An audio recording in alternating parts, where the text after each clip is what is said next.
বৃষ্টিটা পড়লে 1 লক্ষ গাছের চারা ইয়া নামবো সোনারগাঁ। ফলের চারা, ভালো ভালো ফলের চারা চাঁপাইনবাবগঞ্জ থেকে আনা হইব।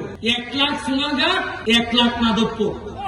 আমি কইলাম নি যে এমন ভাবে সোনারগাঁতে সাজাইয়ে তুলবো, এমন ভাবে ফল গোসানিতে তুলবো যে পুরি বিয়া দিতেই বাইরে সোনারগাঁ, পুরি বিয়া দিতেই বাইরে। এই যে ধান কাটার যে হারভেস্টার মেশিন খবর পাইলাম 10টা দিছে সোনারগাঁতে আর মাধবপুরে। আমি কইলাম কেন আমরা 10টা পাইলাম কেন?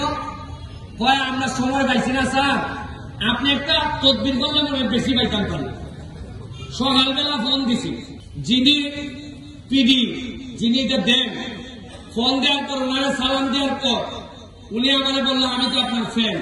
আমি বললাম যে আপনি আমার এত ভালোবাসেন, তাইলে আমার ভালোবাসার মানুষগুলো সোনারগাঁ মাধবপুরে একটু বেশি দিতে পারেন না? উনি সাথে সাথে আমারে 5টা বাড়াই দিল 15টা। এক একটা হারভেস্টারের দাম 40 লাখ। 5টা বাড়াই দিলে প্রায় একটা টেলিফোনে আমি 2 কোটি টাকা বরাদ্দ পাইছি সোনারগাঁ। এখন ওয়ালটন ফ্রিজ কিনে অনেকের মতো আপনিও হয়ে যেতে পারেন মিলেনিয়ার। সেরা পণ্যের সেরা অফার, ওয়ালটন মিলেনিয়ার।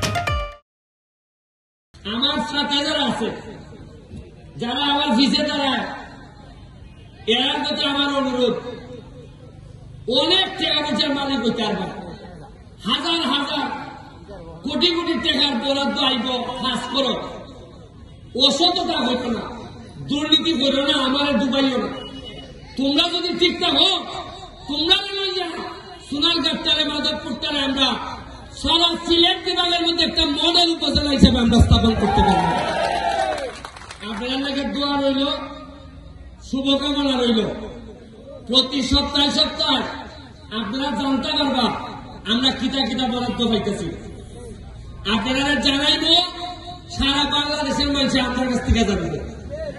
আর আমরা এলাকার এমন একটা ইমেজ তৈরি হয়েছে, সবাই জানে যে সোনারগাঁটের মানুষ ব্যারিস্টার সুমন এলাকার এমপি, তারা ভালো করতেছে।